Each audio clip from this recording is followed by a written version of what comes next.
We spend our lives on a search for the meaning of life, almost like it's a destination we have to find. But what if the path to a meaningful life doesn't start with finding an answer, but with understanding a single, profound truth, the truth of our own dissatisfaction? This is an ancient wisdom that has guided people for generations, and it starts by turning everything we think we know about purpose upside down. That big question, what is the meaning of life, echoes through the ages, doesn't it? It's a question we ask in quiet moments, in the middle of a frantic workday, when we face loss, and even when we're at the top of our game. We are a generation of seekers, with all the information in the world at our fingertips, yet somehow we feel more lost than ever. We chase things outside of ourselves, the next promotion, the perfect relationship, the likes on a glowing screen, believing that somewhere in there is the key to a lasting sense of purpose. But as many of us discover, that chase can feel like a mirage. The satisfaction is temporary, the new car smell fades, the applause dies down, and we're left once again with that quiet, nagging feeling of emptiness. This isn't a personal failure, it's a universal human experience, a signpost pointing us towards something deeper. For centuries, Buddhist wisdom has offered a radically different approach. It doesn't promise a simple answer or a hidden secret. Instead, it offers a practical path, a way to train the mind and be in the world that helps you cultivate meaning from the inside out. This path begins not by looking for answers out there, but by turning inward, with gentle courage to face the fundamental nature of our own existence. It begins with understanding suffering. It's a strange time to be alive, isn't it? We're more connected than ever, yet so many of us suffer from an epidemic of loneliness. We have endless entertainment, yet we're plagued by anxiety and a sense of boredom. Our world is a symphony of noise, notifications pinging, headlines screaming, and the constant pressure to perform, to optimize, to become someone. Our modern world, with its social media feeds and 24/7 connectivity, has created the perfect environment for anxiety to thrive. We're sold a vision of life where happiness is something you can buy, a status you can achieve. Think about the life of a young professional. The first thing they often do is check their phone, instantly plugging into a stream of other people's curated successes and subtle comparisons. The workday is a marathon of emails and meetings, driven by the idea that a bigger salary or a better title will finally bring peace. Evenings, which should be for rest, are often filled with the pressure to have an exciting social life, consume the right media, and work on self-improvement, all while documenting the highlights for everyone to see. We scroll through the lives of others, comparing our messy, complicated reality to their polished highlight reels. This comparison game is a quiet poison. It breeds a feeling of not being good enough, a nagging sense that our life is somehow less than. We develop a deep-seated fear of missing out, a restless feeling that stops us from ever being content with where we are. All this focus on the outside leaves our inner world feeling barren. We become so good at managing our outer lives that we forget how to just be with ourselves. Silence becomes uncomfortable. Being alone feels like a failure. We lose touch with the quiet whispers of our own heart. In essence, we become strangers to ourselves. The result is a widespread and often unspoken suffering. It's the anxiety that hums just beneath the surface of a busy day. It's that feeling of emptiness after a big achievement. It's the quiet desperation of feeling alone in a crowded room. It's the exhaustion that comes not from physical work, but from the relentless effort of holding up a version of ourselves that feels increasingly hollow. This is the problem of the modern world. We're rich in information, but poor in wisdom. We've mastered the art of doing, but we've forgotten the art of being. The Buddha located the sources of this suffering, not in the world around us, but in our own minds.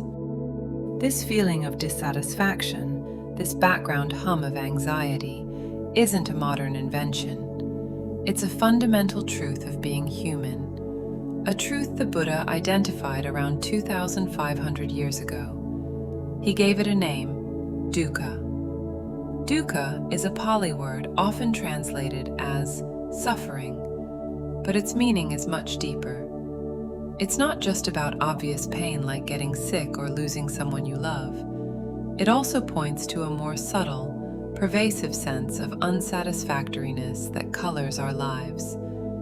It's the inherent friction of our existence.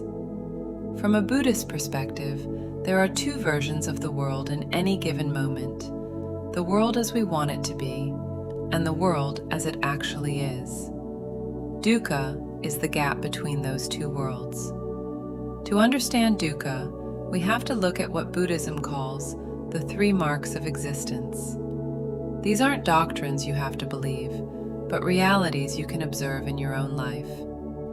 The first is anicca, or impermanence. Everything changes. Nothing is permanent. This isn't meant to be a depressing thought. It's just a fact. Our bodies age, our thoughts come and go, and our emotions shift like the weather. The joy you feel today will pass. The sorrow you feel will also pass. Our modern world, however, often denies this truth. We desperately cling to pleasant moments, trying to freeze them in time, and we push away unpleasant ones. This act of clinging to what is naturally flowing is a primary source of our suffering. We're trying to find solid ground in a world that is fundamentally a flowing river. The second mark is anatta, or no self. This is maybe the most revolutionary of Buddhist ideas. It says there is no fixed, unchanging, independent self at the core of our being. The thing we call me isn't a solid object, but a dynamic process. It's a temporary collection of constantly changing parts: body, feelings, perceptions, thoughts, and consciousness. The 18th century philosopher David Hume came to a similar conclusion, noting that when he looked inward, he couldn't find a self, only a bundle of perceptions. Our ego is a story we tell ourselves, a useful tool for getting by, but not an ultimate reality. We spend our lives defending this fragile idea, polishing it, and feeling hurt when it's threatened. The anxiety of, what will people think of me, is a form of dukkha that comes from our attachment to this illusory self. The third mark is dukkha itself.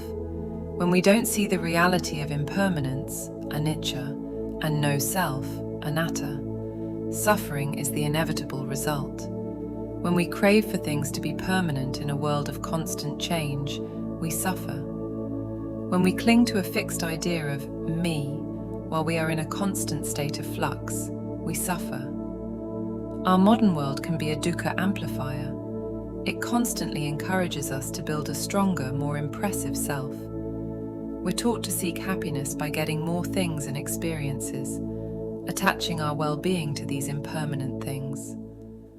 The Buddha taught that this very craving and attachment is the root cause of our suffering. We're like children building sandcastles at the edge of the ocean, crying every time a wave washes our creation away, failing to see the nature of both the sand and the sea.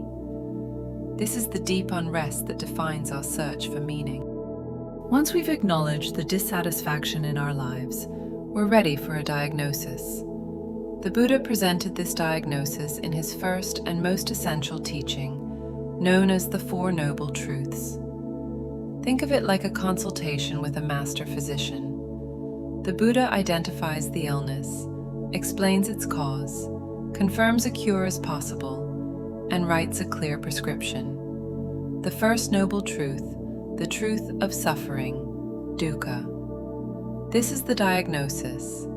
Life, as it's ordinarily lived, involves suffering. As we've explored, this isn't a pessimistic statement that life is all bad. It's a realistic and compassionate acknowledgement of our experience. It includes the big things: birth, aging, sickness, and death, but also the subtle forms: being with what we dislike, being apart from what we love, and not getting what we want. Even happiness can be a form of dukkha, because it's impermanent and we live in fear of losing it. This first truth is permission to stop pretending. It says, you're not broken or alone in your struggle. This is the shared human condition. The second noble truth, the cause of suffering, Tanha. Next, the doctor explains the cause. The cause of our suffering, the Buddha said, is Tanha, a word that means craving or thirst. It's this grasping and clinging that fuels the fire of dukkha. This craving generally shows up in three ways. There's the craving for sense pleasures, delicious food, beautiful sights, and so on. In our world, this is the engine of consumerism. Then there's the craving to be or become someone, the drive for ambition, recognition, and the fear of being a nobody. Finally, there is the craving for non-existence, the desire to escape when pain becomes too much, which can lead to despair. These cravings are born from not seeing the world clearly. Our suffering isn't inflicted on us, it's generated from within by our own mind. The third noble truth, the cessation of suffering, Nirodha. Here, the doctor delivers the good news. The illness is curable. There is an end to suffering. This is called nirvana. Nirvana isn't a heaven you go to when you die. It's a state of mind you can realize right here in this life. The word literally means to extinguish. What's extinguished are the fires of greed, hatred, and ignorance that cause our suffering. It's the ultimate peace and freedom that comes when we let go of our attachments and see reality clearly. Imagine the relief of finally setting down a heavy bag you didn't even realize you were carrying. That's a taste of nirvana. The fourth noble truth, the path to the cessation of suffering, Magga. Finally, the doctor writes the prescription. This is the practical step-by-step treatment plan, the Noble Eightfold Path. It's called the middle way because it avoids extremes. It isn't a set of rules, but a guide for cultivating wisdom, ethical conduct, and mental discipline. Meaning isn't something you find, it's something you create by walking this path. The Noble Eightfold Path is the practical heart of Buddhism. It's a complete guide for living, designed to reshape how we understand, intend, speak, and act. The 8 practices aren't sequential steps, but interconnected parts that support each other. They are grouped into 3 trainings: wisdom, ethical conduct, and mental discipline. The training in wisdom, Panna 1, right understanding. This is the foundation. It means seeing things as they really are, starting with the 4 noble truths. It's about cutting through the noise of modern life and seeing the empty promises of materialism for what they are. 2. Right intention. Once our view is clearer, our intentions can align with it. This means cultivating intentions of letting go, of goodwill, and of compassion. You can ask yourself, what's my real intention here? Is it to help or to harm? To grasp or to let go? The training in ethical conduct, Sila 3. Right speech. This is a big one in our age of hot takes and online arguments. It means avoiding lying, divisive gossip, harsh words, and meaningless chatter. Instead, we practice speech that is truthful, kind, and helpful. 4. Right action. This is about living our ethics. It's often defined by 5 commitments: to refrain from harming living beings, stealing, sexual misconduct, false speech, and intoxicants that cloud the mind. These are personal trainings to cultivate mindfulness and compassion. 5. Right livelihood. This means earning a living in a way that doesn't cause harm. It encourages us to find work that aligns with our values, turning a career from a source of stress into part of our spiritual path. The training in mental discipline, Samadhi. 6. Right effort. Think of yourself as a gentle gardener of your mind. This is the effort to prevent unhelpful thoughts, let go of those already there, and cultivate and maintain positive states of mind. 7. Right mindfulness. This is the core of mental training. It's about maintaining a moment-by-moment awareness of your body, feelings, and thoughts, without judgment. By observing your mind, you create a space between a trigger and your response, allowing you to choose wisdom over a knee-jerk reaction. 8. Right concentration. As mindfulness grows, it leads to a focused mind. This is the ability to calm the mind and bring it to a single point, which leads to deep clarity and insight into the true nature of reality. Walking this path is the practice. The meaning of life isn't at the end of it. The meaning is in the act of walking itself. So what does a life transformed by this path actually look like? It's not a life that's magically free from challenges. The rain will still fall. You will still face loss, get older, and have difficulties. The difference isn't in your outer circumstances, but in the inner resources you bring to them. Walking this path creates a profound shift in perspective. You start to find joy not just in fleeting pleasures, but in a stable, inner peace. You find security not in wealth or status, but in the resilience of a calm and compassionate mind. Meaning is no longer a concept you search for out there. It becomes a quality of presence you cultivate in here. Life's purpose stops being about achieving some grand final goal. Instead, meaning is found in each step. There's meaning in a moment of mindful breathing that calms your anxiety. There's meaning in choosing a kind word over a harsh one. There's meaning in the simple act of truly listening to another person. You start to realize that a meaningful life is also about what you can do for someone else, helping them find a little more clarity for themselves. The transformation is a move from a life of frantic doing to a life of mindful being. The noise of the world begins to lose its grip on you. The endless chase for more starts to seem a little absurd.